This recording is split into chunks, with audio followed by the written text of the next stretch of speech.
Hello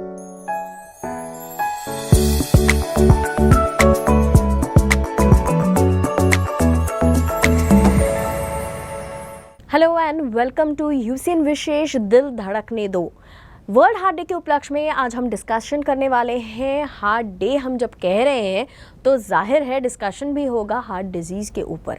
heart disease ये एक बहुत ही कॉमन वर्ड है जो आजकल बच्चों से लेकर बूढ़ों तक हर एज ग्रुप में पाया जाता है। और ये हार्ट डिजीज़ एग्जैक्टली होता क्या है, क्यों होता है और इसे हमने कैसे अवॉइड करना चाहिए, इसी टॉपिक पर आज हम डिस्कस करने वाले हैं। और डिस्कशन के लिए हमने हमारे स्टूडियो में इनवाइट किया है शॉर्टेक हॉस्पिटल से डॉक्टर रितेश माटे जी को, जो कि MCH DNB cardiovascular thoracic surgery कर चुके हैं और स्पेशलाइज्ड है।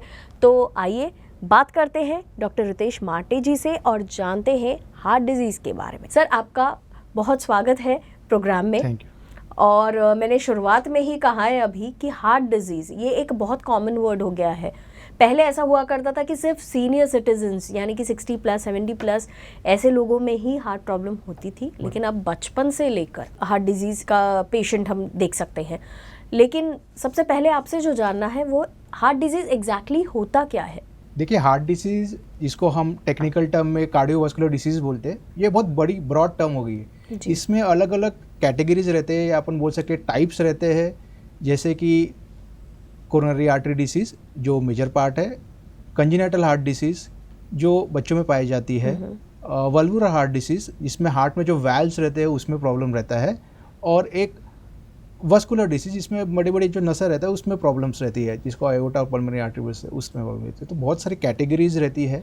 हार्ट डिसीज़ ऐसी एक टर्म नहीं है, ये जस्ट कॉमन मैन में ये प्रचलित हो चुकी है ना, उनको जो समझ आई है उसकी वजह से हार्ट डिसीज़ है। लेकिन ये बहुत ब्रॉड टर्म है, इसको डिफाइन करना मुश्किल है, लेकिन इसके टाइप डिफाइन करना बहुत ईजी है। जो डिफाइन कर सकते हैं, डेफिनेशन है जिसकी।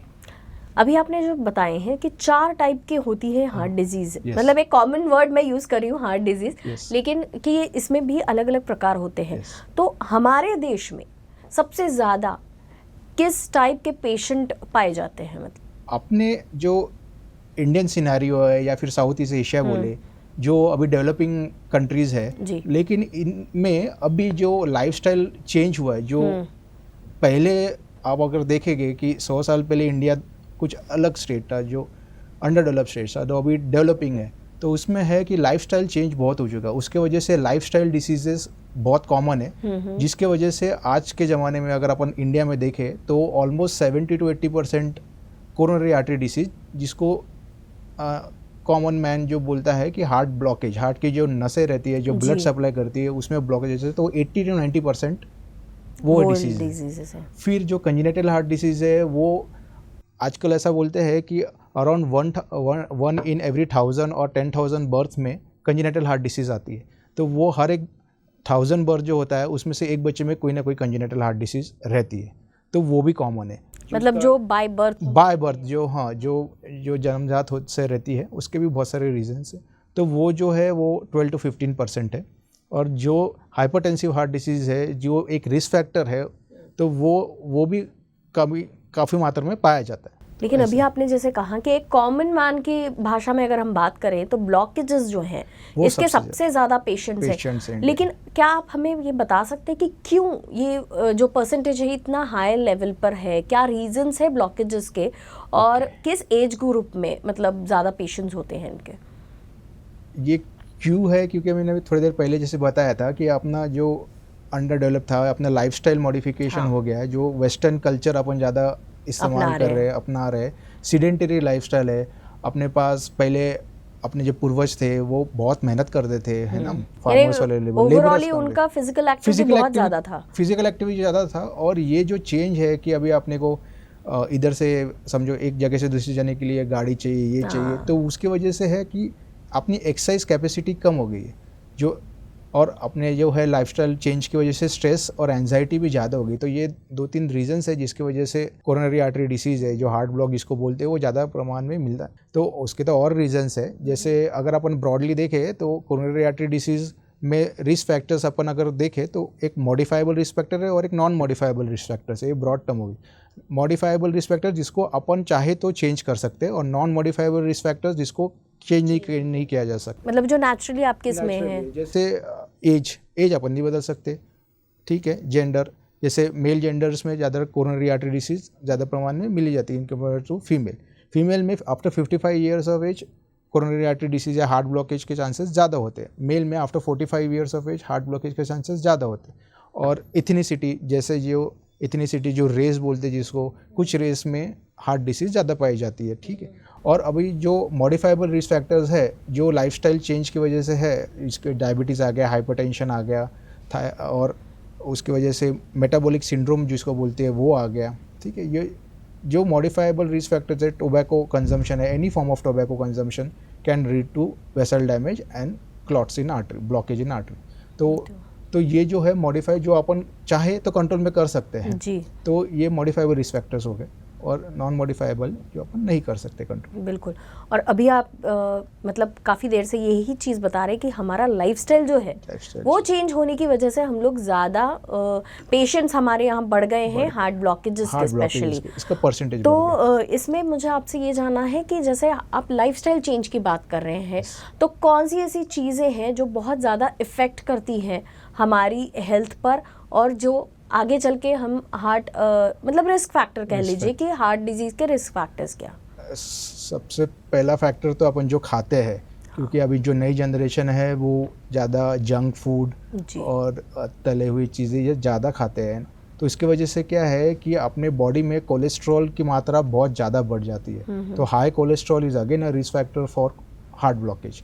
उसकी वजह से जो अपने हार्ट के ब्लड वेसल्स है उसमें कोलेस्ट्रॉल जमा होने लगता है, और वो अगर एक लेवल के ऊपर चले गया, 70% के ऊपर चले गया, तो वो ऐसा है कि ब्लॉकेज के चांसेस बढ़ जाते हैं। और लैक ऑफ एक्सरसाइज, अभी अपन एक्सरसाइज नहीं करते, तो उसकी वजह से अपनी sedentary lifestyle, obesity, metabolic syndrome, ये सब लैक ऑफ एक्सरसाइज की वजह से है। और स्ट्रेस, काम का स्ट्रेस और बाकी सोशल स्ट्रेस, वो सब बढ़ गया है। उसकी वजह से ऐसा है कि ये जो है अपने अंदर जो हार्मोन्स रहते हैं, जो स्ट्रेस हार्मोन्स रहते हैं, इसके वजह से, स्ट्रेस लेने की वजह से अपने जो स्ट्रेस हार्मोन्स रहते हैं वो अलग अलग टेक्निकल टर्म्स है उसकी, वो सब बढ़ जाते हैं। तो वो एक अपने बॉडी के अंदर न्यूरो ह्यूमरल मैकेनिज्म, जो हार्मोनल लेवल्स के स्ट्रेस हार्मोन्स रहते हैं वो बढ़ जाते हैं। उसकी वजह से they causes a bad effect on vessels.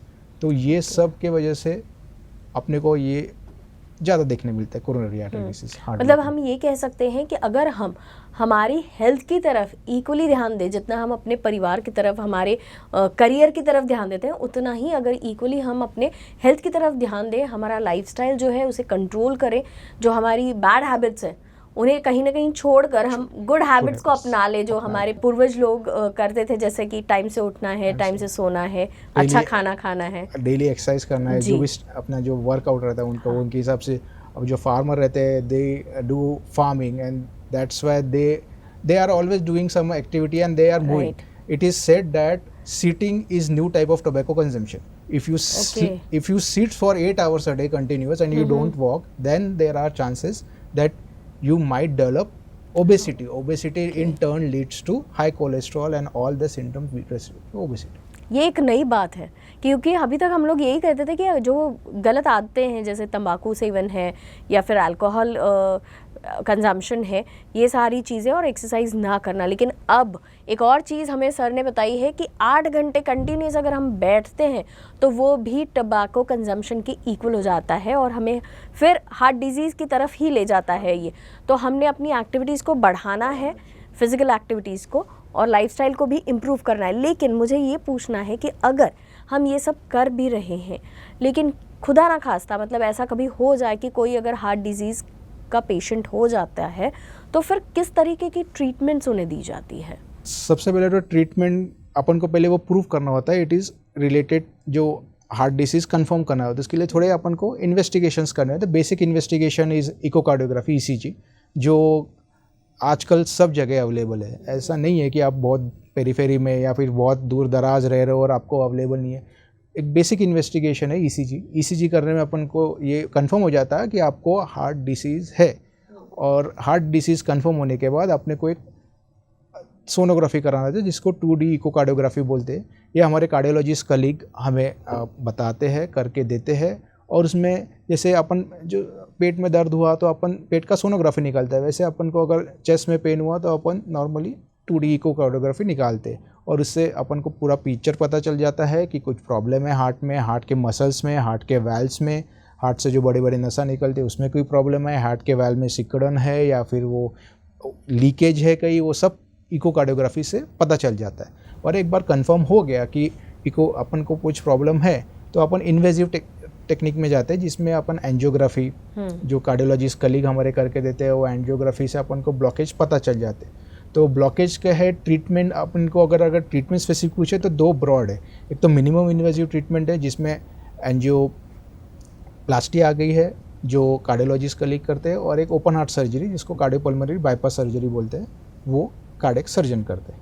जी, तो ये तो ट्रीटमेंट्स की बात हुई, लेकिन आज मतलब हम जो डिस्कशन कर रहे हैं वो वर्ल्ड हार्ट डे के उपलक्ष्य में कर रहे हैं। तो इम्पॉर्टेंट ये चीज़ है कि हम मतलब एक कोशिश कर सकते हैं ना कि हमें ये सारी चीज़ें फेस करनी ही ना पड़े। तो उसके लिए प्रिकॉशंस हमने क्या लेनी चाहिए, अगर आप स्पेसिफिकली बता सके कि हमने किन प्रिकॉशंस लेनी चाहिए ताकि हम हार्ट पेशेंट ना बने या कार्डियक पेशेंट ना बने।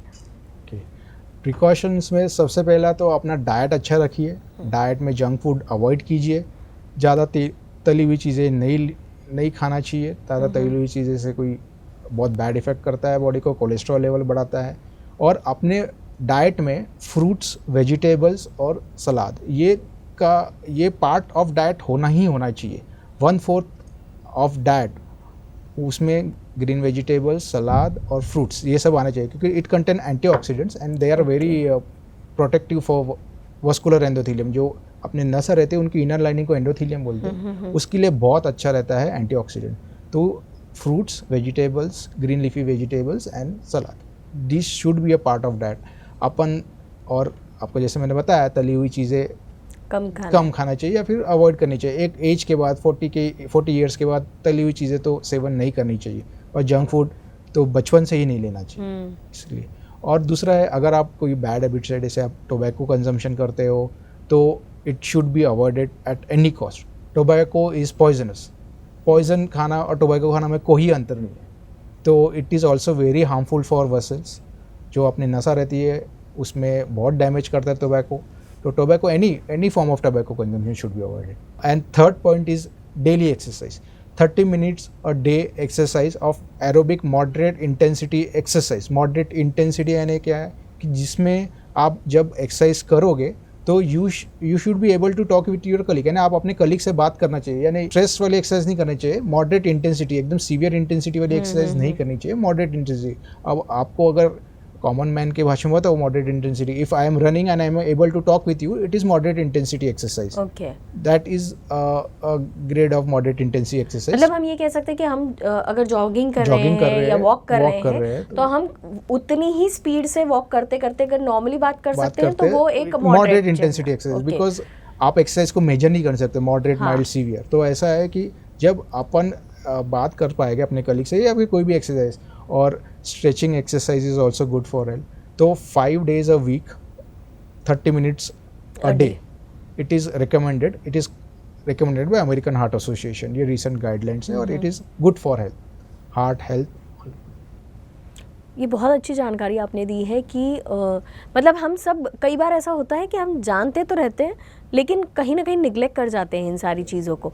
लेकिन आज आपसे बात करके ये फिर रियलाइज़ भी हुआ है, कहीं एक रिविज़न भी हुआ है कि हमारी लाइफस्टाइल इम्प्रूव करना बहुत इम्पॉर्टेंट है, और ये हमारे ही हाथ में है कि हम अपनी हेल्थ को कैसे हेल्दी, मतलब अपने आप को कैसे हेल्दी रख सकते हैं। और स्पेशली अगर हार्ट की बात करें तो हमारा हार्ट जितना हेल्दी रहेगा हम उतना ही खुश मिजाज रहकर अपना लाइफस्टाइल, एक हेल्दी लाइफस्टाइल जी सकते हैं।